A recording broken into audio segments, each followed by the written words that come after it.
Pai do Senhor,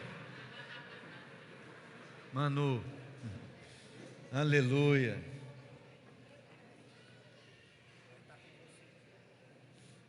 Glória a Deus.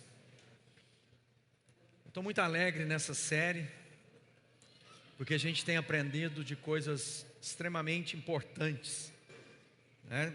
Eu queria ler um texto antes da gente entrar no nosso tópico de hoje.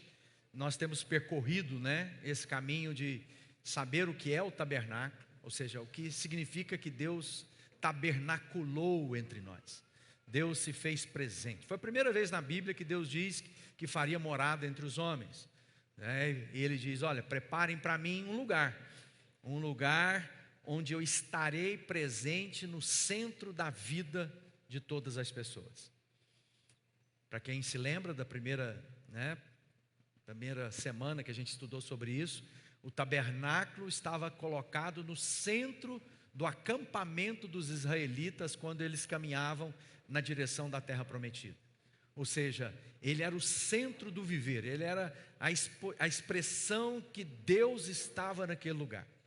Mas aprendemos também que apesar de Deus estar presente naquele lugar, Ele não deixaria que ninguém se aproximasse dele de qualquer maneira. Então Ele estabeleceu uma cerca de linho fino, linho branco, para mostrar santidade e separação, em que Deus não faria, ligação com aqueles que não entendessem o caminho para chegar até Ele. Ele falou de um portão largo, aquela primeira porta, o primeiro portão do tabernáculo era largo.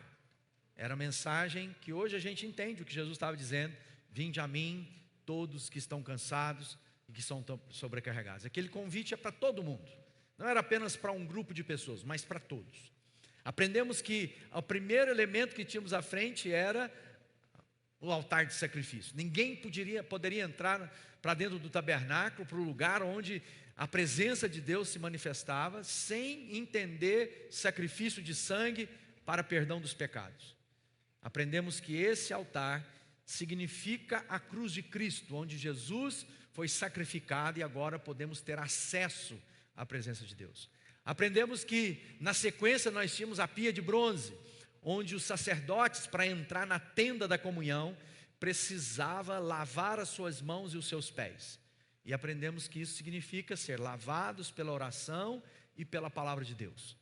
O entendimento de que não são as nossas obras que vão ser capazes de fazer que nós sejamos merecedores da presença de Deus, mas a obra perfeita de Cristo nas nossas vidas. Aprendemos que na tenda, só os sacerdotes podiam entrar. Eram aqueles que eram nascidos da tribo de Levi. Mas agora, Jesus mudou isso, porque Ele diz: não é de nascimento, não é pelo seu pedigree, não é por aquilo que você é capaz de fazer, mas foi porque você foi feito agora filho e filha de Deus, através da obra perfeita de Jesus, e todos nós nos tornamos sacerdotes de uma nova e superior aliança. Aprendemos que naquele primeiro cômodo, dentro da tenda, haviam 3 elementos: a mesa dos pães, que trata da comunhão, da provisão, da comunhão com os irmãos, 12 pães, mas ao mesmo tempo a presença de Deus, que significa que Deus se assenta à mesa conosco. Aprendemos do candelabro, onde as 7 lâmpadas iluminavam todo o cômodo, mostrando que não há iluminação humana natural que seja capaz de trazer revelação sobre quem Deus é e o que Ele fez por nós. Apenas o Espírito de Deus, o óleo de Deus na nossa vida. Aprendemos que havia um altar, o segundo altar no complexo do tabernáculo, o altar do incenso, onde significava as orações que eram elevadas continuamente à presença de Deus, que significa que eu e você devemos vigiar e orar em todo o tempo. E hoje a gente vai aprender sobre o sacerdote, e agora especificamente o sumo sacerdote. Mas antes, eu quero ler 2 textos para a gente lembrar. Diz assim, em Êxodo: farão um santuário para que eu possa habitar no meio deles, segundo tudo que eu te mostrar, para modelo do tabernáculo e para modelo de todos os móveis, assim o fareis.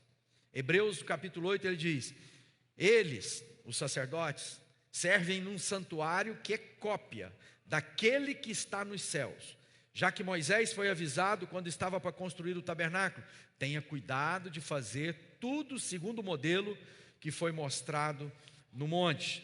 Ou seja, nós estamos aprendendo que há um modelo visível, e é importante a gente entender isso. Ele está dizendo, olha, se você quiser entender das coisas celestiais, eu vou mostrar coisas naturais, para que a sua mente compreenda daquilo que eu estou dizendo. Não havia figura mental para a gente poder discernir aquilo. Então Deus falou assim, então eu vou fazer tudo conforme está no céu.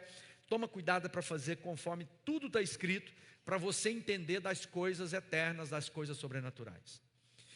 Portanto, todos os elementos que continham ali tinham um único apontamento: quem Jesus é, que revela o que Ele fez por nós. Agora o sumo sacerdote é mais um desses elementos, né? E o sumo sacerdote foi estabelecido, ele era um sacerdote como outro sacerdote, que tinham as mesmas atribuições do sacrifício, de tudo aquilo que envolvia o serviço no tabernáculo. Mas o sumo sacerdote era aquele que era o sacerdote dos sacerdotes. Ele tinha atribuições diferentes dos demais sacerdotes. Havia um único, é como se ele fosse o pastor dos pastores. E ele oficiava coisas importantes. Ele era o único que poderia entrar nesse cômodo que a gente vai aprender semana que vem. Santo dos Santos. Então lembra lá, dentro da tenda, 2 cômodos. Primeiro cômodo, os sacerdotes podiam entrar.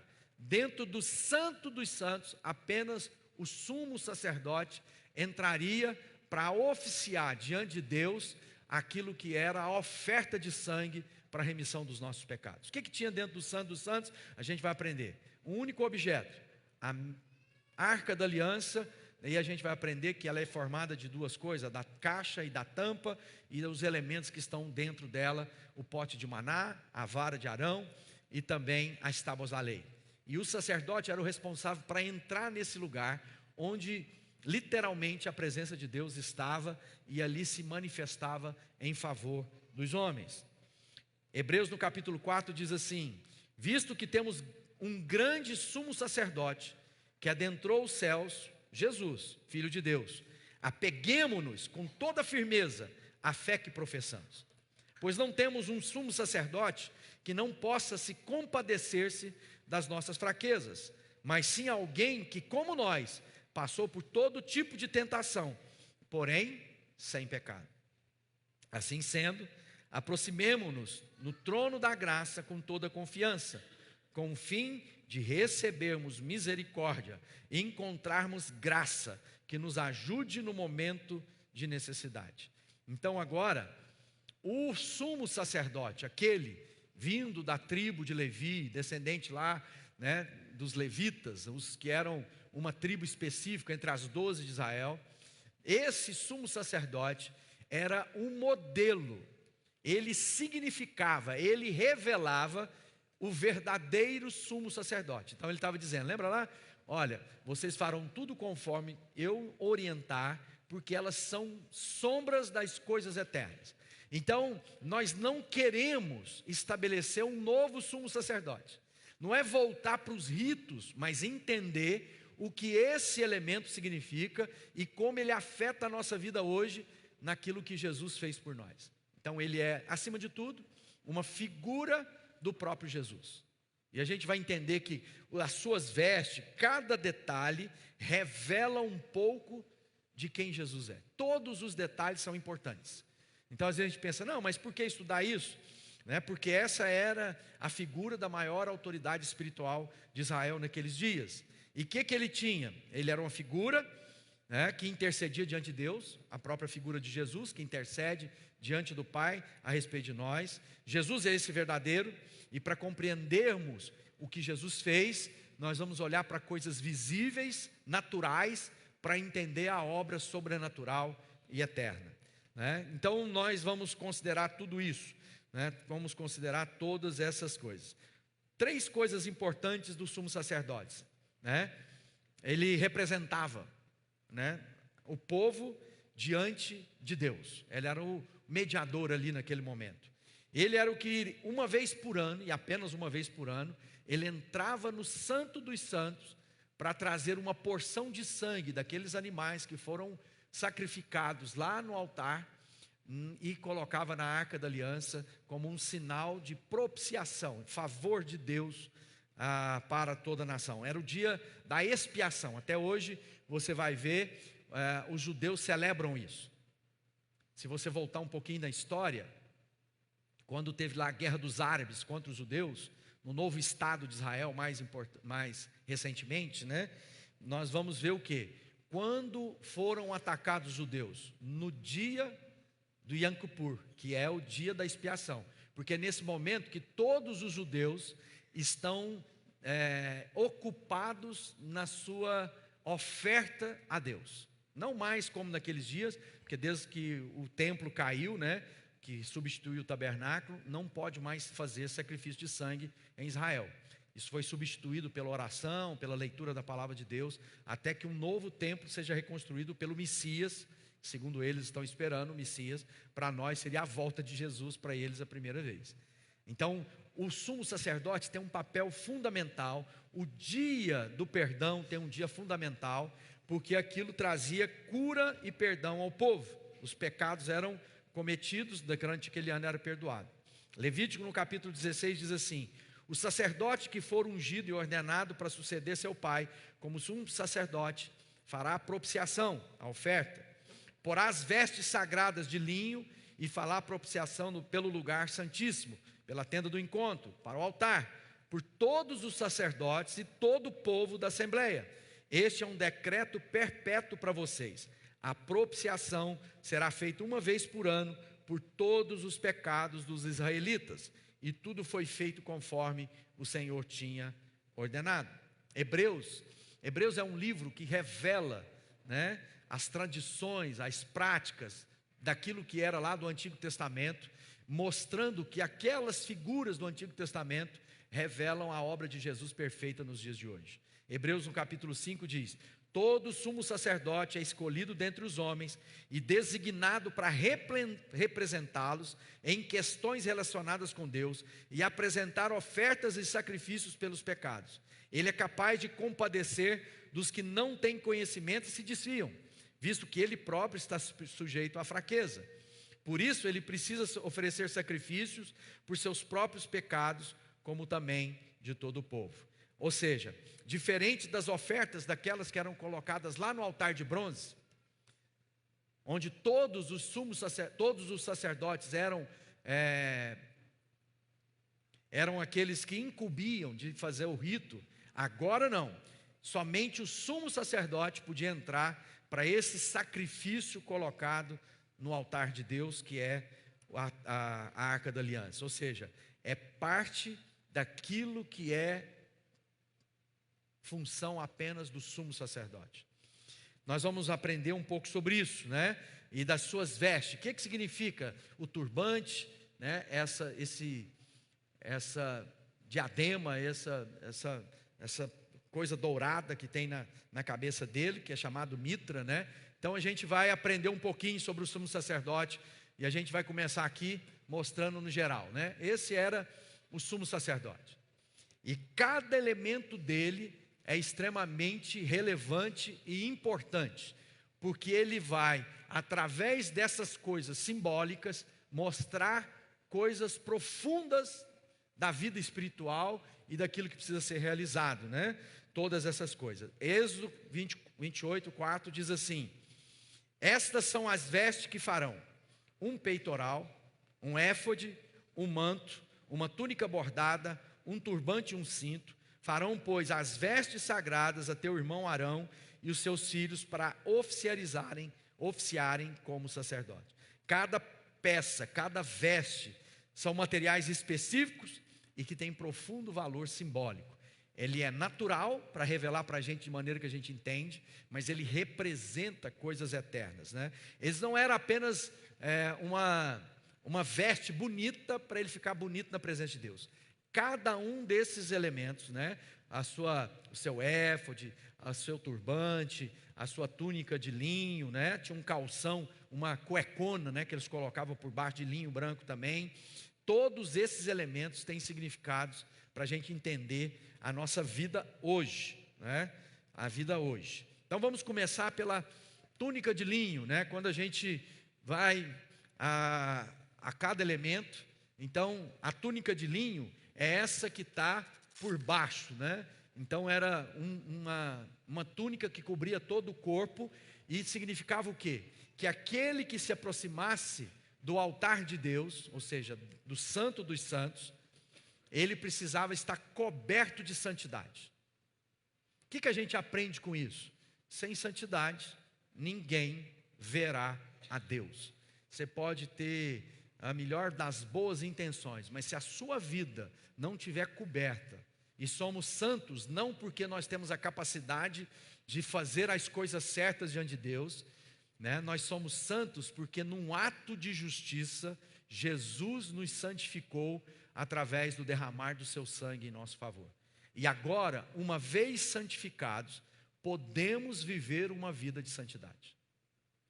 Agora o nosso esforço é para revelar aquilo que Jesus já fez por nós. Nenhum maldito vai se tornar bendito pelas obras que faz. Não é um esforço humano. A gente vê as religiões, é o quê? Se você fizer, você vai alcançar. Você vai alcançar o favor de Deus. Deus vai te receber. Deus vai perdoar o seu pecado. Ninguém. Não adianta você fazer as melhores das boas obras sociais, você dar os seus bens, seu próprio corpo para ser queimado. Paulo fala, se não for o amor, nada disso vai resolver. Então, quando a gente olha para essa túnica, lá em Êxodo 28, 39 diz, tecerás uma túnica de linho, de tecido quadriculado, fará uma mitra de linho e um cinto de obra de bordador. Linho, na Bíblia, fala de santidade.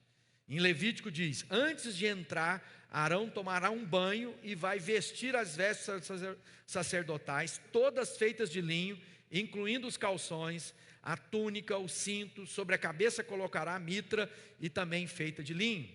Tessalonicense, Paulo escrevendo, ele diz, pois Deus não nos chamou para a impureza, mas para a santidade. Então essa história que Deus me entende, Deus sabe, sai dessa. Você precisa viver uma vida de santidade, porque senão você vai contemplar ao longe quem Deus é e vai ficar de fora da relação com Ele. Por quê? Porque agora nós não vamos mais macular, manchar a nossa relação com Deus. Deus é santo e não vai abrir mão da sua santidade para nos receber porque a gente sente outra coisa. Hebreus, no capítulo 12, diz, esforcem para viver em paz com todos e para serem santos. Sem santidade, ninguém verá a Deus, né? Nós vivemos em dias que parece que a gente inverteu. Até porque no reino de Deus, presta atenção que isso é importante. A Bíblia é um livro que fala de reino. E reino tem a ver que tem um rei.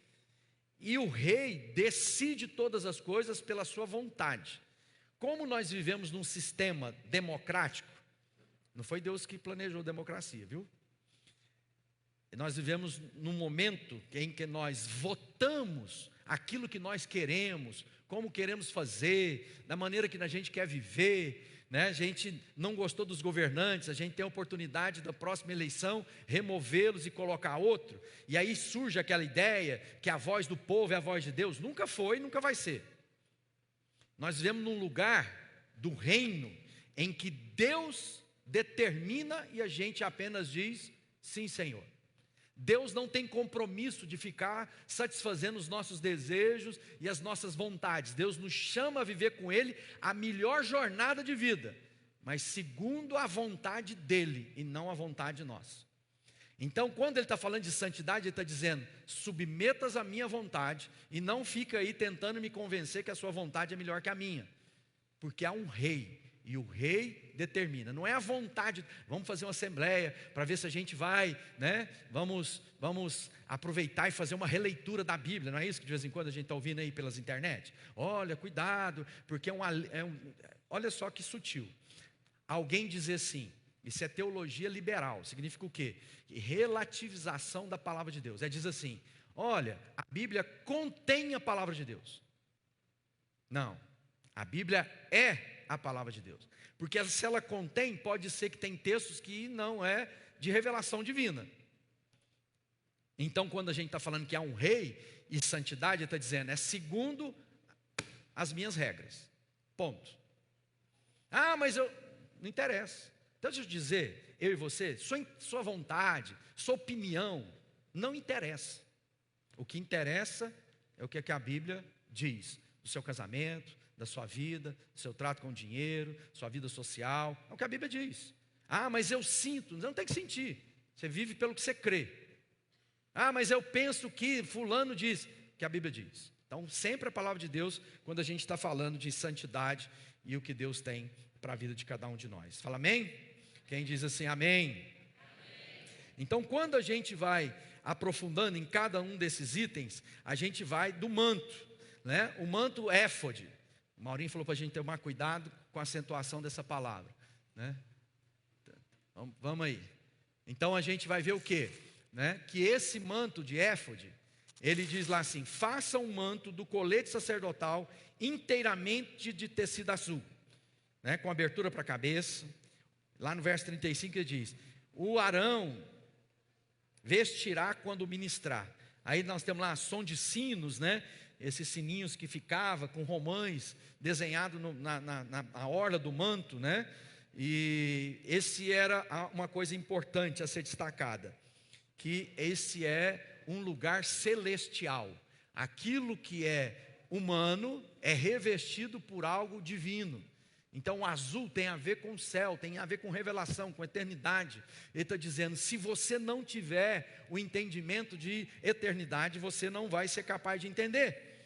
Lá em Hebreus, no capítulo 4, ele diz: temos um sumo sacerdote que adentrou os céus, Jesus, Filho de Deus. Apeguemos com toda firmeza a fé que processamos. 1 Coríntios ele diz: o primeiro homem formado da terra é terreno, o segundo homem é do céu. Assim como trouxemos a imagem do que é terreno, devemos trazer também aquilo que é celestial. Então o que ele está dizendo? Que se você quiser estar nesse santo lugar, é preciso entender o homem do céu. Quem é o homem do céu? Jesus, que é aquele que veio do céu e do céu voltou, o grande tabernáculo. Ele adentrou o lugar em favor de nós. Esse sacerdote entrava lá naquela salinha, era uma coisa visível. E ele está dizendo, mas Jesus é aquele agora que adentrou um lugar maior. Então se você quiser viver uma vida de santidade, tem que ter uma mentalidade celestial. Você tem que ser motivado, movido por aquilo que é eterno, e não pelas reflexões, constatações da ciência, que é prova. Eu faço um teste experimental e avalio os resultados. Tanto é que a gente vê constantemente, né, a ciência apresentando, não, antes o procedimento era esse, e agora nós entendemos que esse é o melhor procedimento. Vimos isso na pandemia, em vários procedimentos que depois, agora, posteriormente, percebemos que não eram favoráveis, mas ninguém sabia. Vamos fazer teste, vamos ver como é que funciona. O que é eterno, não. O eterno é aquilo que jamais vai mudar. Céu, eternidade. E aí a gente vai para esse item, né, que está na cabeça do sacerdote, que é o turbante, né? Esse turbante é importante porque ele é como uma coroa. E lá diz em Êxodo, né? Farás também uma lâmina de ouro e nela gravarás a maneira de gravuras de sinete, santidade ao Senhor. Então ele está dizendo, o sumo sacerdote deveria estar vestido com esses elementos. E isso é como se fosse o turbante uma coroa. Mas não é uma coroa que significa que eu tenho todo o poder. É uma coroa que diz, eu estou sujeito ao Rei dos Reis, Senhor dos Senhores.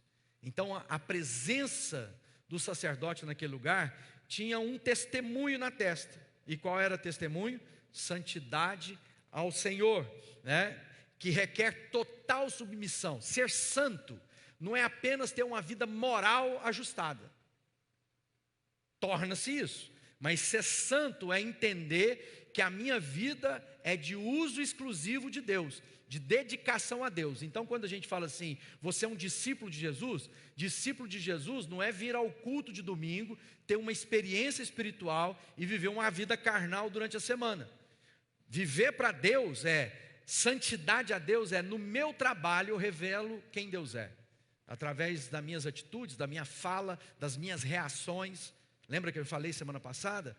Quando eu falei sobre a oração que sobe diante de Deus, então é vigiar e orar. Oração é o seguinte, é algo que me conecta a Deus em todos os níveis da minha existência. Porque quando eu tiver de reagir, eu não vou ser motivado pelo calor que sobe do meu coração e da minha mente, de raiva, de paixões, de entendimento. Não, agora assim, eu estou diante de uma situação e eu preciso responder como Jesus responderia. Aí em oração o Espírito de Deus não responde assim. Contei história. Lá na minha casa isso não acontece, mas acontece na casa de muita gente. Quando o marido ou a mulher chega em casa e a pessoa que está aguardando, esperando, está cheia de braços abertos, e a primeira coisa que a pessoa fala com a outra é reclamando de alguma coisa. E normalmente a gente, quando recebe tal de coisa, a vontade é de devolver do mesmo jeito. Mas se eu estiver em constante oração, o que eu faço? O Espírito faz lembrar: a palavra mansa desvia o furor. E aí às vezes a resposta para o marido que chegou e a primeira coisa que ele reclamou, que a janta não está pronta, é falar assim: teve um dia mau hoje, amor? Ao invés de dizer: se vira, vai esquentar a comida para você, seu grosso. Está vendo? Aí vira outra coisa. Então, a ligação, santidade é esse entendimento de que agora, diante de Deus, Ele me representava, e Jesus está diante do Pai agora, dizendo: eu o santifiquei. A tua palavra o santificou. Então Deus está intercedendo por nós em todo o tempo. Não vos amoldeis às paixões. É isso que Pedro escrevendo ele diz: como filhos da obediência, não vos amoldeis às paixões que tinhais anteriormente na vossa ignorância. Pelo contrário, segundo é santo aquele que vos chamou, tornai-vos santos também vós em vosso todo procedimento, porque está escrito: sede santos, porque eu também sou santo. Ou seja, Jesus é esse que adentrou, e a gente vai para o próximo elemento aqui, né?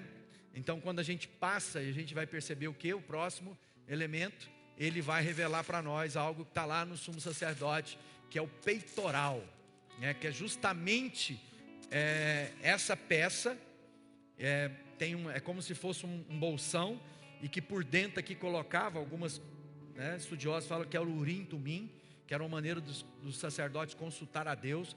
E essas 12 pedras, de cada uma de uma forma, representava uma das tribos de Israel, dizendo que o sumo sacerdote, quando entrasse na presença de Deus, o coração dele levava junto todos nós. O que Jesus fez? Jesus se apresenta diante do Pai, representando como o irmão mais velho todos os seus irmãos. Então ele tem autoridade para entrar diante do Pai, carregando no coração quem ele é. E que ele então vai interceder por nós. E o que a gente aprende com isso? Que também há, de alguma maneira, uma responsabilidade nossa, que é, diante de Deus, orar uns pelos outros. Colocar a vida dos filhos, do esposo, da esposa, da família, da cidade, dos nossos governantes, é colocar diante de Deus o nosso coração e dizer: Deus, faz a tua obra. Então quando a gente está aqui na oração do amigo, o que a gente está dizendo? Quem está no seu coração para você interceder diante de Deus por eles? Quem é a pessoa que Deus tem te incomodado, que às vezes você chega aqui no culto e de repente você se lembra daquela pessoa e fala assim: não sei nem por que eu estou lembrando dela aqui, não tem nada a ver, eu estou aqui no culto. É o Espírito Santo dizendo: intercede por ele, apresenta diante do Pai a vida dessa pessoa. E quando a gente fala para você: pega aqui, bate uma foto, manda lá para o seu amigo, é para que você agora conecte a ele dizendo: Deus lembrou de você, através de mim, Ele está te lembrando que Ele lembrou de você.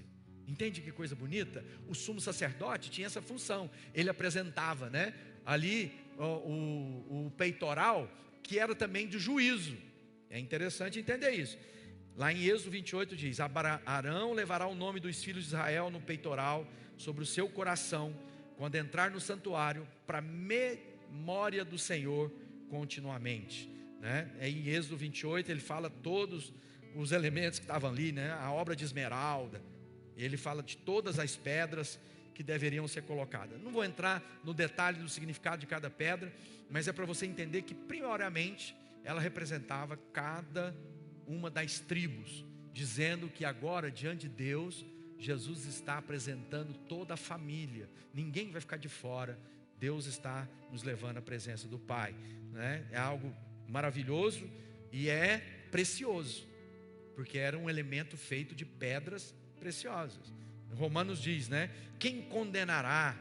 É Cristo quem morreu antes que ressuscitou, o qual está à direita e intercede por nós. 1 Timóteo diz, porque há um só Deus, um só mediador entre Deus e os homens, Cristo Jesus. João 17 ele diz, não rogo, né, Jesus orando, Pai, não rogo somente por estes. Ele estava falando dos discípulos que estavam ali imediatamente com ele. Agora ele inclui todos nós. Olha o que ele diz, mas também por aqueles que virão a crer em mim, por intermédio da sua palavra. Quem crê em Jesus aqui? Então o que ele está dizendo? Naquele momento, ele estava se apresentando diante do Pai, lembrando no seu coração cada um de nós. Olha que coisa bonita. Então que você possa desfrutar desse momento e daquilo que Deus tem. Em Tiago 5 ele diz, confessai pois vossos pecados uns aos outros, e orai uns pelos outros, para seres curados. Muito pode, por sua eficácia, a súplica do justo. Jesus é o sumo sacerdote. Ele representa quem Jesus é. Ele é aquele que tem coroa, porque Ele é o rei. Ele é aquele que foi santificado por aquilo que sofreu. Ele foi aperfeiçoado por aquilo que sofreu e se apresenta diante de Deus em santidade em favor de nós. Ele é aquele que está revestido de santidade, coberto pela coisa celestial. E Ele também é aquele que carrega no seu peito, em memória, diante de Deus, o nome de cada um de nós. Lá em Hebreus ele diz, temos essa esperança como âncora da alma, firme e segura, o qual adentra o santuário interior por trás do véu, onde Jesus, que nos precedeu, entrou em nosso lugar, tornando-se sumo sacerdote para sempre, segundo a ordem de Melquisedeque. Lá em Hebreus no capítulo 4 ele diz, visto que temos um grande sumo sacerdote, que adentrou os céus, Jesus, o Filho de Deus, apeguemos com toda firmeza a fé que professamos. Ou seja, não tenha medo, porque agora nós temos alguém que se compadece diante de Deus por nós. Nós temos um mediador. Por isso que pelas misericórdias de Deus, remove da sua vida todo ídolo, toda imagem de escultura, toda mandinga, todo objeto de sorte, tudo aquilo que é fetiche, tudo aquilo que é coisas estranhas à vontade e às práticas da palavra de Deus. Não tem outro, não tem João, não tem Lucas, não tem Olgalvo, não tem Maria, não tem José que possa entrar diante de Deus e interceder por nós. Há um único mediador entre Deus e os homens. Então fora de Jesus o resto tudo Deus não escuta, porque foi Ele que entrou diante de Deus em nosso favor. E Ele não entrou de qualquer jeito, Ele deu a vida por nós, Ele morreu pelos nossos pecados, e Ele agora nos chama à transformação que Ele tem para nós. Assim, glória a Deus. Quem entendeu quem é esse homem por nós? Jesus.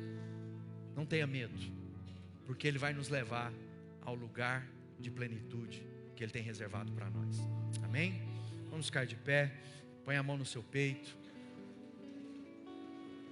Nós queremos entrar, Pai, nesse santo lugar, um lugar que nós não queremos deixar de viver. Nós queremos esse lugar que Jesus conquistou para nós.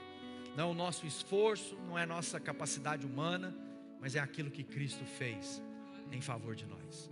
Nós abençoamos cada homem e mulher aqui nesse lugar, na sua vida mais profunda, seu pensamento, suas ideias, seu coração, emoções, sua vida financeira, sua identidade sexual. Nós abençoamos, ó Pai, nas suas relações, no casamento, no namoro, na vida social, entendendo, ó Pai, o que Jesus fez por nós. Nosso sumo sacerdote, que intercede no santo lugar. Ele que vai abrir essa cortina, para que a gente tenha acesso à presença do Altíssimo. Abençoa cada um no nome de Jesus. Amém. Podemos aplaudir o Rei dos Reis.